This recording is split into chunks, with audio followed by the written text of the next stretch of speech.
I am Sistah Scifi, CEO and founder of Sistah Scifi. I'm working hard to make Wednesday your new favorite day of the week. So today, Erica Hardison will be doing a takeover of Sistah Scifi Wind Down Wednesday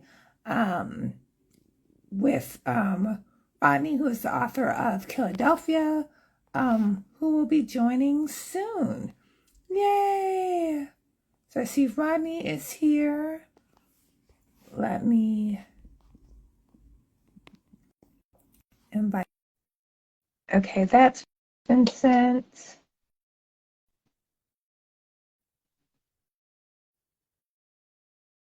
Rodney, I just accepted your request, so you should see that shortly. And I sent out a request to Erica. Hey.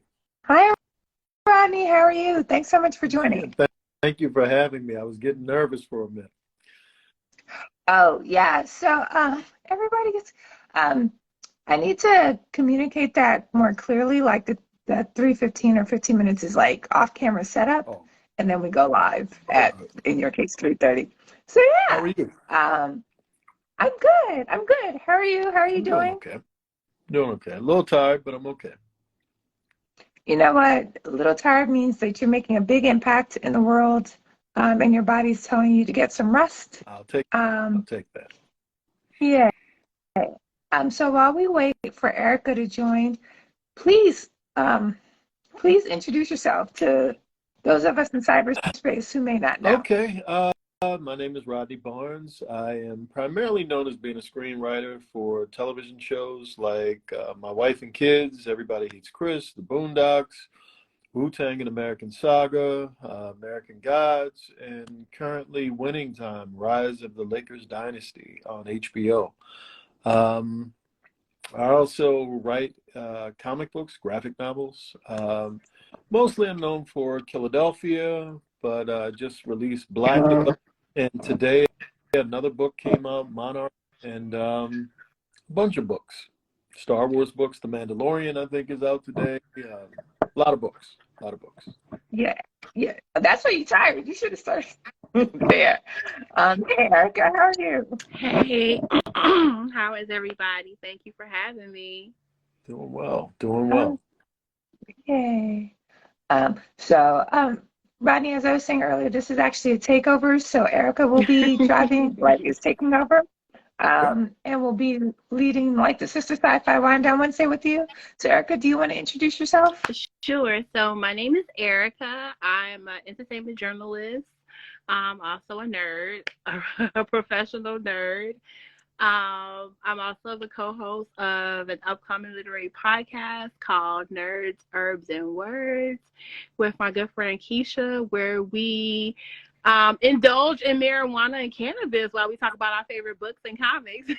So, yes, we just relax and read our books and talk about our comics. But I'm so glad that you're here on Sistah Scifi Wind Down, because we're actually going to be discussing Killadelphia for our graphic novel book club. Okay. So let's jump into Killadelphia, and then we'll go into your other works, because I cheated a little bit, because I just actually saw your interview that you did with HBC UConn the other day. And so I was really interested in everything you had to say. So let's talk about Killadelphia first, if you don't mind. I don't mind. So I came across Killadelphia. It was one of those, I'm not sure if you're aware, the Humble Packs. Okay. There's like this website that occasionally does, like, they have these packs and themes where they have, like, Black, comic books or graphic novels. And I happened to see it, and I downloaded it because it was like free or $5 or something like that. And Killadelphia was in there. Now the art, if you could walk us, while we talk about Killadelphia, there's definitely a atmospheric theme with Killadelphia. Mm-hmm. I was actually a little bit surprised by how muted, if that's a good word, the colors were in the first volume. Was that done intentionally, or is that something that just happenstance? No, I mean, I think we wanted to set a noir kind of detective tone for the first book. Sort of kind of like a hard-boiled crime. The first issue sort of leads you down that road, but then, as the book unfolds, it becomes something else. A lot of other fantasy elements and other things. But for that first volume, I think we wanted it to feel like the hard streets of Philadelphia and, nooks and crannies and things that jump out in the dark and get you. So it was more of the tones were kind of grayish and muted, and vampires in general, we were mostly writing to the night and grayness and that type of thing. And so black, gray, and red seems to be the colors that keep coming back in this book over and over again. Mm-hmm. So I'm not aware if you actually saw this article, but about a year and a half or so ago, I did a book list on Book Riot on books and graphic novels to read if you enjoy Lovecraft Country. Mm-hmm. And I listed Killadelphia. Oh, thank you. I wanted to know whether you read it or not. How do you feel about that comparison? I think it's appropriate. I think Lovecraft Country builds off of the idea of what H.P. Lovecraft and other creatives of the time did, and sort of, infuses that idea of Afrofuturism and other elements into it. And I think what we try to do with Killadelphia is to take the modern vampire myth and add elements of the same. So I do think that there are parallels that exist between those two. I mean, I'm sure when Bram Stoker came up with Dracula, he wasn't thinking that one day a brother was going to come along and do some of the stuff that, what I'm trying to do and what we do as a group. So, yeah, I think they're parallels for sure. Now I want to ask you, if we jumping into Killadelphia, your vampires, or at least the lore of the vampires, is a little bit different from the standard vampires. Mm-hmm. What made you come up with those type of changes? Because I don't want to ruin the book for anybody if they haven't read the first volume, at least. Yeah. But just for people who haven't seen it or read it and they're curious about it, a quick synopsis. Is definitely a family drama. Mm-hmm. A son who is in law now. His father was too. Him and his father didn't really have, they didn't hate each other. They just didn't. They had, normal family tension. And he's no longer alive. So the son is trying to pick up on a case that his father was so overwhelmed with, and kind of like resulted in kind of like at the end of his own life, right? And once he starts to find out what his father was discovering, it becomes like this. Then like the horror comes in, right? He's like, okay, well, this is not just regular, street crime. We're talking about monsters. Mm-hmm. And it's interesting how you use his father, which is now his ancestor, but is also a vampire. But he's kind of like on the cusp of turning in the first volume, but still helping his son. So where did you get all of that from? Because that's a really interesting spin on vampires. Thank you. I always felt like, over the years as I was watching vampire movies and reading books about them, that the idea of them was kind of limited. That all you do after being immortal is to just chase people and drink blood. That's really it. Mm-hmm. And mm-hmm. It felt like if I could use, kind of like adults who walk with the trauma that they had as children, that if vampires were immortal and they had to sort of walk with the shade of who they were as human beings, like you couldn't shake that and you had to keep it with you, that sort of added an element of layering and depth that I hadn't seen. Like Anne Rice did some of it, but I wanted to certainly sort of drive it home a little bit more. And I always felt like, you know, all of that time in the coffin, Mm-hmm. hibernating was like a waste. Like, what if your soul could move into different realms and like your body was a prison? And actually, you were more free when you were hibernating than you were when you had to walk the earth in a pursuit for blood and reliving your past traumas over and over again. So the idea was really to sort of evolve the idea of what the traditional vampire was for more of a psychological and spiritual experience. But also just to me to make it more interesting for an ongoing narrative. You know, it's like at a certain point, if you're going to do a month-to-month book or eventually maybe a week-to-week TV show, Mm-hmm. vampires just chasing people for blood sort of runs its course, you know. Mm-hmm. And I wanted to make it more about still, even though they are what they are and they do what they do, there's still this idea of healing that they're trying to accomplish somewhere along the way. And for the father-son dynamic, that's certainly at the core of their dynamic is, yes, they are trying to stop this vampire plague in Philadelphia, but they're also trying to heal their relationship at the same time. And a lot of those themes came personally from my life and my relationship.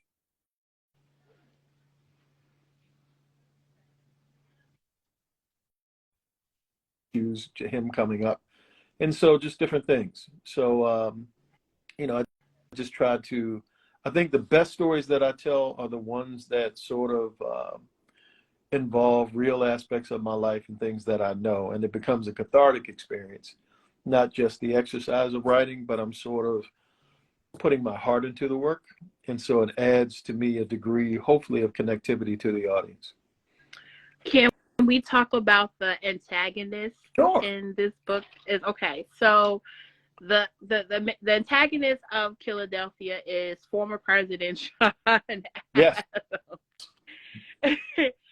What made you pick the former president? I mean, on the surface of it makes sense, right? Mm-hmm. Founding fathers, earlier presidents being like these evil vessels of you know, rage and destruction.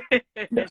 But was it the connection just of Philadelphia, or is it something that you actually sat and thought about and wanted to like piece together? I always thought who could be the perfect foil. Like when I'm dealing with subject matter, like when I tried to infuse politics into the story, I wanted it to come organically from within the story. So in order to do that, you need characters who sort of have a belief system that's under them that is true to who they are. So it's not just me espousing what I believe in, but they're talking about what they believe in. And so it took a while for me to say, all right, what's the perfect antagonist for this situation? What would be big enough that wouldn't dwarf the book? And I thought about John Adams. I went to see Hamilton. And there's a part in Hamilton, if you've seen it, spoiler alert if you haven't, where the king comes out and he's making fun of John Adams. And as I was sitting in the audience, I was wondering, you know, if I was John Adams and I was in the audience and I'm watching this play about Hamilton, first with all of these brown people playing the founding fathers. But also, you know, I'm the only person that's not really in it and they're making fun of me. That would, ego-wise, that would take a hit. I'm a founding father too. And I always thought, after studying John Adams a little bit, that, you know, John Adams was sort of progressive for his time. He didn't own slaves. He believed in women's rights. He was a little different than some of his contemporaries. So that's the kind of guy, if he had under now sort of with immortality and perspective as a vampire, that if he could correct the wrongs or the way that America has gone off course from the point of view of the founding fathers, then maybe he could change things. If he could find a legion of citizens of America strong enough and committed enough, they could overthrow America and make America great again. And so, but it's all ego-driven. Mm-hmm. It's all ego-driven. It's all ego-based. But again, when you call yourself a founding father of a nation, do you ever let that go? You know, if you're immortal, that's something that you hold on to. And so I wanted that to be at the heart of the antagonist, and then his wife, Abigail Adams, who through history and whatever the books that I've read was sort of the brains of the relationship. And she was suppressed by the times because women didn't have rights, in the same way. And she, raised a son who became a president as well, and all these other dignitaries within the family and Adams' political family. But she never got the opportunity to be that herself. So now we're in a place where patriarchy isn't the same. She's got just as much power as John. Why would she suppress her desires and her dreams for him? So I wanted to use that marriage and that partnership sort of to speak directly to the nature of the times that we live in, and to contemporize the past. And, oftentimes people talk about generational trauma, but it's hard to explain to somebody who has deaf ears, that don't want to hear, that just don't want to hear that it's a real thing. You have pushback now that is generational trauma real? And I wanted to use these characters who in some cases are hundreds of years old to still be suffering the trauma of those hundreds of years old, generations ago. And so I felt like if I could manifest that not only in the Black characters, but also in the characters who aren't outside of our culture, that I would be able to tell a fully realized story about America while still telling a genre-based story about vampires as well. What's interesting about your vampires, and I read another comic series, this is debunked now, but I remember running into them at New York Comic Con, maybe 2016. This is a long time ago. And they had a series of like these zombie comics, but they wasn't like the Walking Dead not Walking Dead. They wasn't like Anne Rice vampires. They wasn't very Dracula, seductive, biting, and like you said, just eating blood. They had like different mechanisms to them. And there's a character in Killadelphia, a teen boy, who is a vampire, or he's on the cusp of becoming a full vampire. But he still has his human feelings to certain degrees. And it's like there's like a ticking time bomb on when they become like these full-fledged vampires. And like you kind of like within the panels, because they're muted, you kind of feel, even though it's muted, you kind of feel like you can see where their humanity is still there. You can see where the humanity is leaving them. You can see the progression of them becoming more pessimistic with humanity, I guess, in a certain type of way, right? Disconnect. That formula is really interesting, and I'm glad that you brought up Anne Rice. Have you seen Interview with the Vampire, the series on AMC? I love Interview with the Vampire. In fact, when I was writing the Killadelphia pilot for hopefully what will become our adaptation, I got invited to a screening before the show aired, and it made me go back and look at mine completely differently. It was like the passion that they put into that show, I lacked. I was telling a story. I was basically regurgitating the book, and it made me go back and look at things slightly differently. And I'm like, the same thing that they do for a lot of the themes and subject matter that they deal with, I'm not servicing for some of the subject matter that I'm dealing. I'm telling one story. I'm telling the Sangster father-son story. I'm not telling the entire breadth of the world that's here and why I did it in the first place and why why the idea exists. And so, I'm a huge fan of that show. I haven't watched the Mayfair Witches, but I'm a huge fan of Interview with the Vampires. I love what they do. I am like, I want to say I'm obsessed, because I think I am obsessed. But I remember the first Interview with the Vampire, and I liked it. I was young, but I liked it. But the one on AMC, last year, me and Isis and Sistah Scifi, we did Black Speculative Fiction Month celebration, where we focus on Black vampires. And I think there's so much stories and so many point of views when you include race into vampirism, if that makes sense. Yeah. Because the entire story and the scope completely changes from what you've been already told or fed about vampires. Yeah. Yeah. I'm glad that you like it. No, I love it. I mean, what they do with race, sexuality, history, all of the things that they touch upon, I think is just beautiful. The passion, the language. I would even say it's better than the first one. Yeah. At this point. Oh, big time. When you said that, I always felt like the Tom Cruise Brad Pitt one was dark. It's like it felt so dark and depressing that, you know, I thought everybody did a great job and the production value was great and et cetera, but it didn't feel like it connected to anything. There was a hopelessness that was in it that just felt like dread, and it was dread all the time. And here, you know, there are moments that things where Louis and Lestat, they want different things, and the way they infuse family and just all of the themes, sexuality, everything that they infuse into the show, and, you know, the portrayal and the Shakespearean stuff. I just think it's fantastic what they do. I think it's a great show. I admire it is. People who Cinema. make it. I hope they win some stuff. It sets up a perfect bar for me to try to reach as a writer. I appreciate things like that. Well, you have a pretty decent bar yourself. I mean, Wu-Tang, I was floored by the first season. I mean, it was just better than what I thought it was going to be. And of course, Boondocks is like part of our culture now, right?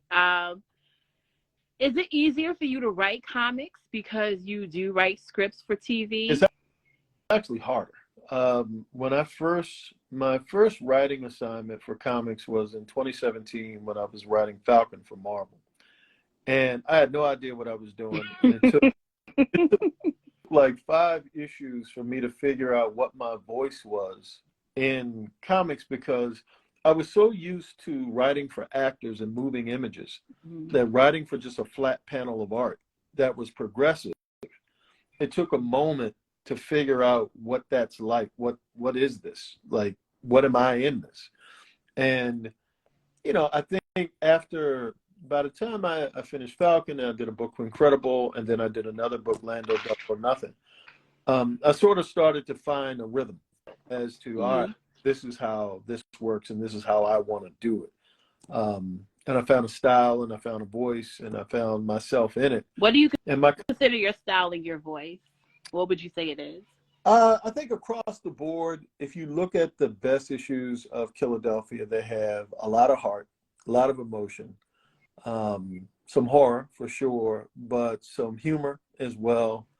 But there's a certain kind of pacing where certainly the last 4 pages, I'm always trying to leave you with, you got to come back for more. But I'm always looking for meaning under all of it. And that's sort of the point to every story that I tell. If I can't find a meaning in it, if I can't find a purpose for doing it, I think that becomes evident. And I would say, if I don't have to give a part of myself to the story, it's difficult for me to make the story something that you'll feel, if that makes sense.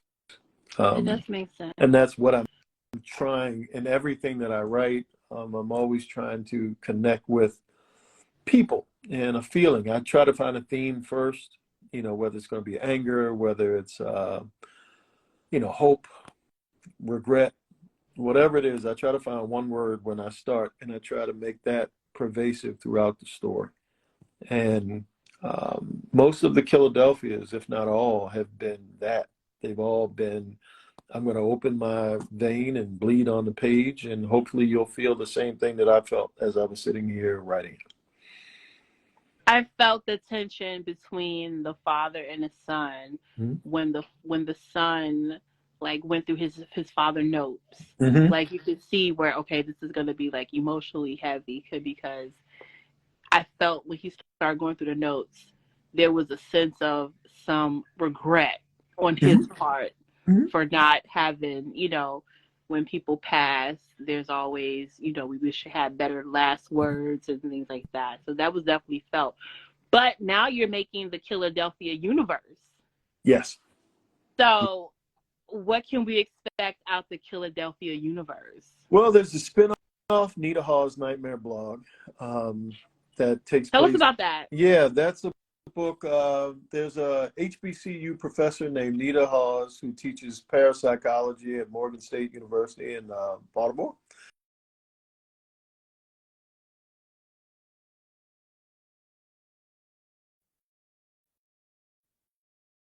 Long time. And on his way to the afterlife, he notices demons leaving hell and entering the city of Baltimore. And so instead of going into the afterlife, he returns. And he tells his sister that, you know, it's going to be problems in Baltimore. We need to stop it. And I'm a ghost. I can't do anything, but you can. And she doesn't know whether she's crazy because she doesn't necessarily believe in an afterlife or ghosts. But part of it was sort of her wrestling with her guilt, because their parents had already died and she was the guardian for her brother, and she feels responsible for her brother's passing. And like, she could have protected him. She could have done something to make him safe. And somehow, if she's able to help people with their paranormal problems, then maybe she's forgiving herself a little bit for the guilt and shame that she feels for letting her brother down. And her brother being a part of it is sort of giving a voice of forgiveness, the whole thing. And so it's really a journey of, it's the inverse of Killadelphia, where with one, you have two people struggling to try to figure out a relationship.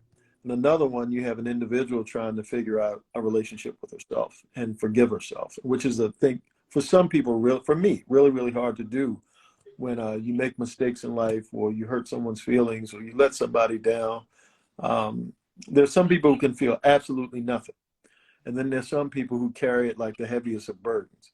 And it's a mystery as to why some people do and some people don't. And I think for Anita, she's one of those people that carry the burden of, you know, the city of Baltimore and more as the story goes on. I don't want to give it away, but on her shoulders. But she also, along the way, finds confidence and finds herself in the story and self-actualizes. So, yeah. Absolutely love storytelling in like these really black ass cities. No, I'm serious, because there's so much character, because the city itself becomes a character. Yeah. And when when you I like, was, if I go ahead, I'm sorry. just real quick, not to cut you off, when I was working on the movie Blade, that was my first job in LA. And I was in downtown LA, and I just moved here and I didn't know anything, but my job was really watching the set overnight. So I got to see downtown LA with all the homeless people and all of that stuff. But when you look at the architecture in these cities, that I don't think people really utilize enough to really understand the history that's there and all of that. And Baltimore has that, Philadelphia has that, so many cities, but I think we don't focus on that part because we're busy focusing on the other aspects of it, as you were saying. And so I always thought that they would be great for horror films. All right, back to what you said. No, that's actually a good point. You know, it's 2023. You've been in Hollywood for a very, very long time. What would you tell your younger self about Hollywood culture and representation? What would you tell yourself now that you wish someone would have told you back in the 90s or the early 2000s? I would have told myself to trust myself a little bit more, trust my voice a little bit more. I think I was so worried about trying to find a job and survive, and imposter syndrome and listening to my insecurity, that it was really, really hard to overcome. Like, trying to accomplish the thing I was trying to accomplish, becoming a professional writer, is hard enough by itself. When you burden yourself with all of the internal noise, you make it that much harder. And I think, I say to writers who ask me similar questions, what can I do? It's like, as much as you can free your mind and focus on the task at hand, it makes it so much easier.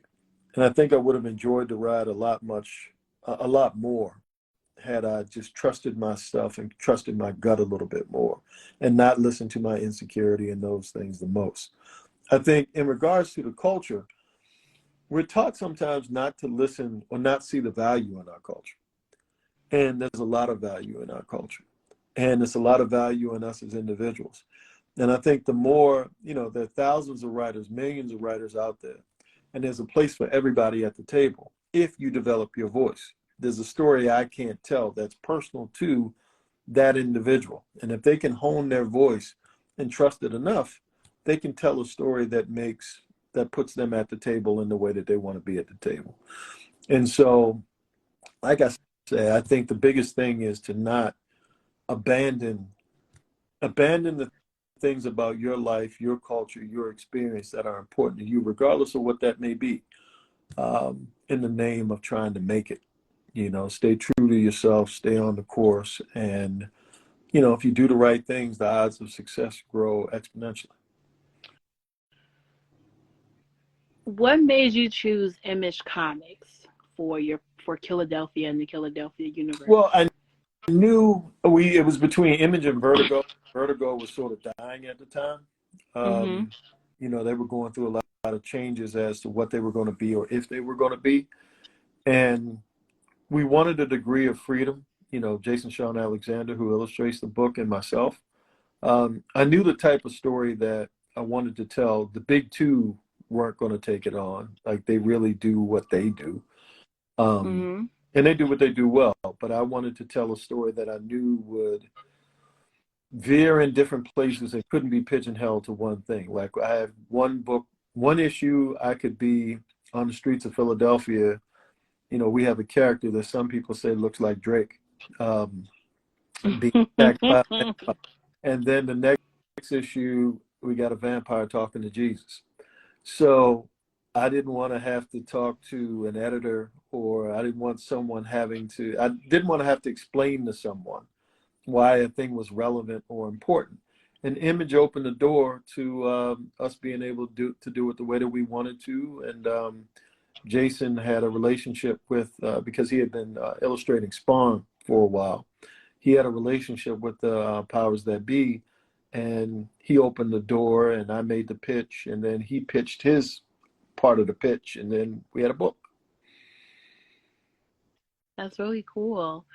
I have to ask you, I know that you have a love for horror. Do you see yourself, looking at possibilities of invoking maybe some Black spirituality, maybe like, I'm thinking of maybe like hoodoo and voodoo elements into any future stories? And if you do, what would that look like? Yeah, I have that in one of my Substack series, which will probably be going to print an Image at some point, 20 Degrees Past Rigor, that's connected to the Killadelphia universe as well. There are elements of voodoo there. There are elements of voodoo coming into the Killadelphia world as well, with some of the newest arc that's coming up. But a lot from what you just said, more of the spiritual sciences and not so much from the George Romero, Kirkman kind of, just the rambling mass of zombies that walk around. More from something that's connected directly to the culture. So yeah. I read something interesting that zombies, the histories of zombies, the concept of zombies, is actually rooted in anti-Blackness. It was because,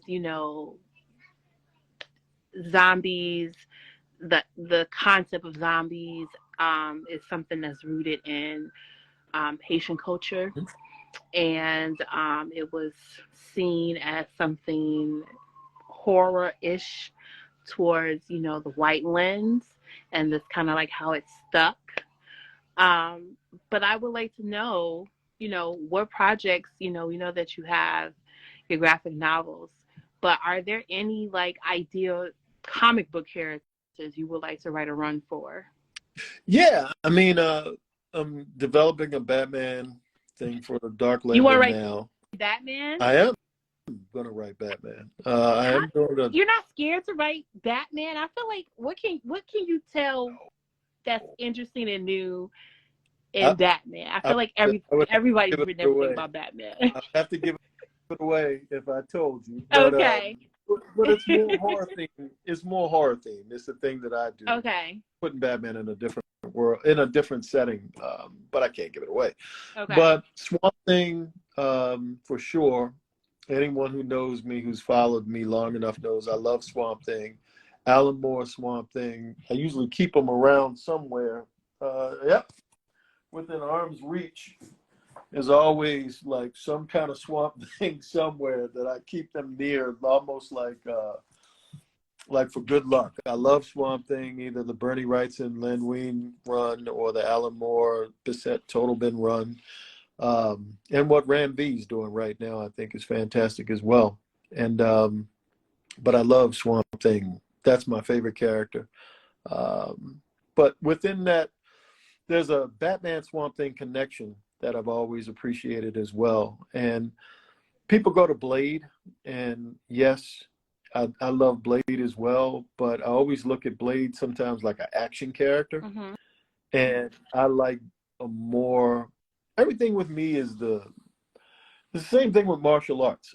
I like when martial arts are kind of slowed to the spiritual arts of it and not just the karate part of it and the swords and all of that. I like to really get into the head of Blade and, you know, how he fits into the larger idea of mysticism and all of those other things, and not just chopping off heads and being a badass.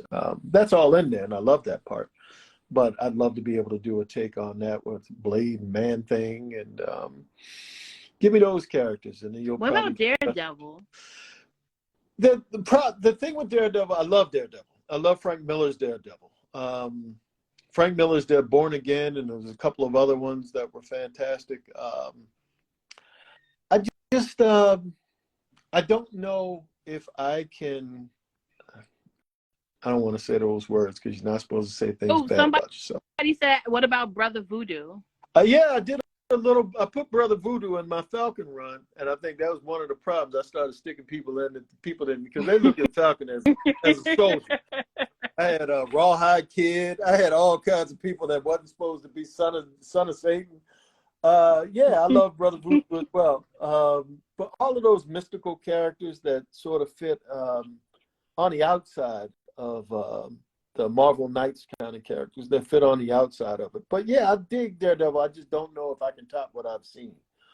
And I'm scared I would regurgitate what I've already loved about Daredevil, if that makes sense. You don't think you could do something new with like the whole, you know, Madame Gao, you know, bringing people almost back from the dead, or having people on the borderline of being dead and making them like foot soldiers of crime? You don't think you play with something like that and make it your own? I could. Could is the operative word. It's like I don't see it as well. I have this tendency when I'm either in one world or the other. Excuse me. Where I see Daredevil kind of like Batman in a way. Mm-hmm. Like they belong in their own sort of, in the dark alleys of Hell's Kitchen. It's hard to stick them into the world, that monster world. Like I said, I did it with Falcon, I think because I really wanted to do a monster story more so than a Sergeant Fury. I'm an American soldier. Yeah, my mistake. Rookie mistake. Well, it is Black History Month, and I know you have to go soon. We appreciate you spending some time with us, talk about Killadelphia and all things Black horror and everything. But before you leave us, I would like to know, who are you reading? Like, what are some of the graphic novels and, you know, comic books that you're reading, and what books are you reading that you like as a pleasure? I want to first give a shout out to, for my latest book, Blackula. that is on sale right now on Amazon. I've been peddling Blackula hard, illustrated by Jason Shawn Alexander as well from my own imprint. What am I reading now? Something is Killing the Children. Ice Cream Man. A lot of indies.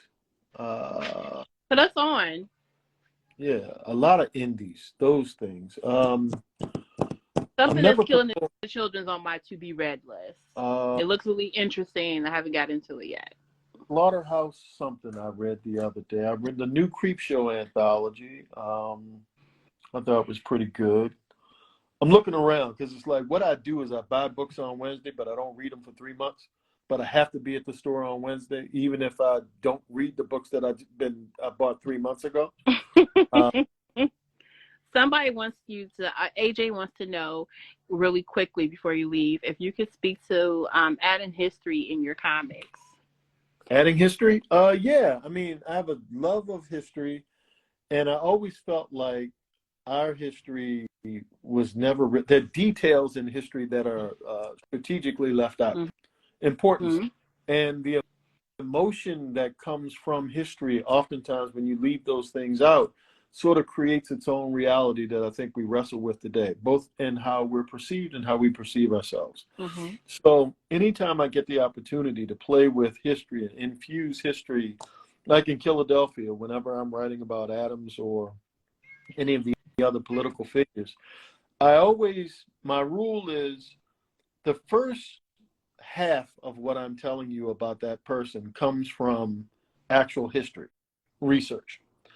And then I create this bridge from that to, all right, then you became a vampire and you did something else, but I layer it in truth for as much as history can be, proved. And then I sort of veer off into my own fantasy genre element place of what I would like to think happened. But being able to sort of speak to history a little bit, I learned so much from movies and TV shows about history, just from whether it was movies or documentaries or stuff when I was a kid, way more than I did in school. But it actually made me interested in going back and doing personal research myself. Mm-hmm. And so if I can add that element into it, like people didn't know, there's a character, Jupiter, that's with Thomas Jefferson in Killadelphia. And that was a real person. I read it in a book called The Black Book when I was like 9 years old. And he was Thomas Jefferson's boy slave, who his job was to be Thomas Jefferson's friend. And he loved Thomas Jefferson. He gave money when he was in college, a little bit of money he had. And Jefferson came back and sold his possessions and treated him like a slave when he got out of college. And that always stuck with me. And so I added Jupiter as a character. And he is the manifestation of slave anger and rage, if that were to exist today, something that he just couldn't break. But he also couldn't break his love for Jefferson. And I felt like that was a really cool, complex, layered way to be able to create a complicated figure. Is he an antagonist or a protagonist? So, yeah, I love history, is the long-winded answer. Cool. Last question. Yep. Are there any TV shows that you really enjoyed that you wish you was a part of? That I wish I was a part of? I love Breaking Bad. I love character-driven stuff. I love things way before your time, Homicide: Life on the Street. I wish I was part of season 3 of The X-Files, which was my favorite thing of anything, season 3 of The X-Files. Man, what else? Season 1 of Walking Dead, the Frank Darabont one was my favorite. And Interview with the Vampire. I wish, the AMC series. Yeah, I wish I was. Well, you need to call them for the second series because I wish I was there with them, and you got to get in that room because I would be there. We need to make sure Louis stays on his black track. He will. He will. I can't see them veering off. I mean, I know, spoiler alert, Armand is there. But my favorite book in that series was Memnoch the Devil. And I hope that we're able to get to that place now. And I'm hoping that that's the bridge to bring the two of them back together again, something better than both of them. So, but I'm completely intrigued. It's my favorite thing next to Breaking Bad that I think he has ever done. Okay. One more question in the comments on what are your thoughts on Last of Us? Difficult. I liked the pilot. I thought episode 3 that a lot of people are liking, I like too. I like it. I like it. Okay, cool. Well, thank It you, Ms. Barnes. hit me like Interview with the Vampire, but I like it. Yes. Yeah, Interview with the Bad Vampire had me like sitting and like rewatching episodes. Like, okay, now let me read this book because I need to know more about mine. They end yelling. They end yelling. Like at the end of every episode, there's something passionate that happens at the end when Louis is on a tangent and he's talking about his love and his thing. It's something about the speeches he gives. I dig that. He has the same passion of monologues that Joe Morton had as Papa Pope. Yes. Yeah. It's the same gripping. Yeah. And it's something about it that hits you. Like, you know, he's so great at delivering it that it makes it that much more believable. It's not just vampires. Like, you feel their pain. You feel their... He said, let the story seduce you. I was like, okay, I'm all in. Oh, my God. All of it. So, yeah. We'd be on here for another hour. But yes, thank you. So thank you. You know, happy Black History Month. Thank you for being on Sistah Scifi and talking about Killadelphia and horror and, you know, giving us some Black history knowledge and, of course, TV knowledge. We appreciate it. Thank you so much. Thank you, Isis, for hosting this again. I appreciate you. And I wish you all the wellness. Thank you. Talk to you guys soon. Bye-bye. Bye.